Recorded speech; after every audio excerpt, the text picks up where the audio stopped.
Tungod sa giingong aso sa vape, brutal nga gipatay ang 27 anyos nga biktimang giilang si Vincent Almeda Sumaoy umas na ilang enteng nga taga NHA Barangay San Antonio Agdao atol sa birthday party celebration sa iyang igagaw sa Quezon Street, Barangay Poblacion, Lupon, Davao Oriental. Ang duha ka mga gitudlong suspect, puros mga minor de edad, kinsa anausab sa maong birthday celebration. Sa eksklusibong interview sa Aramen Davao, kang Police Major Nelson Violan Jr., Station Commander sa Lupon Municipal Police Station, napungot ang mga suspect sa aso sa vape kinsa gituuhan nila nga nagikan matud pa sa biktima. Pasado alas 3 sa kadlaw ni gawas ang biktima aron mangihi. Dihang gitabangan kinigtigbas og luba sa mga suspect sa nagkadaiyang parte sa lawas niini. Sigo ni Violan, ni surrender ang duha ka mga suspetsado ug na-recover nila ang sundang ug ice pick nga gigamit sa krimen.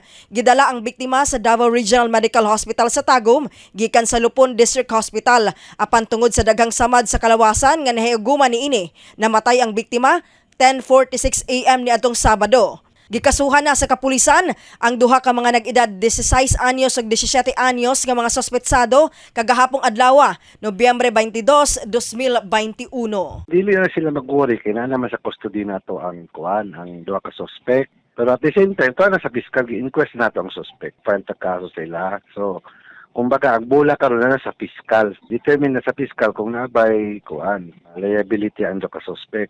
Together with sa discernment sa DSWD, ilaha pa ng murag 3 days pa daw sila magkuhan ng kumang maghatag og desisyon. Dili na nakagawas.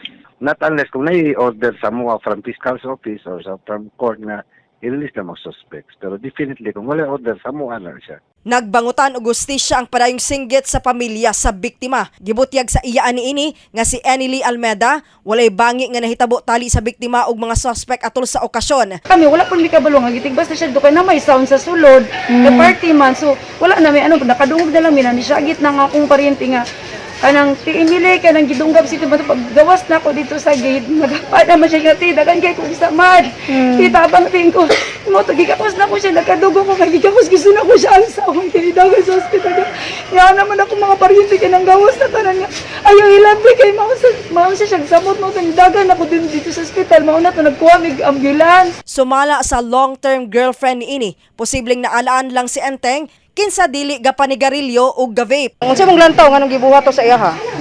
Siguro na identity or siguro kung naaman lay nabuhat yung thing sa ilaha dili niya deserve na ingatuon siya. Panawagan sa pamilya nga dili ipang-release ug atubangon sa mga suspect ang brutal nga pagpatay sa biktima. Kasama mo sa balita ug serbisyo publiko, Radyoman Aimee Genita, Tatak RMN.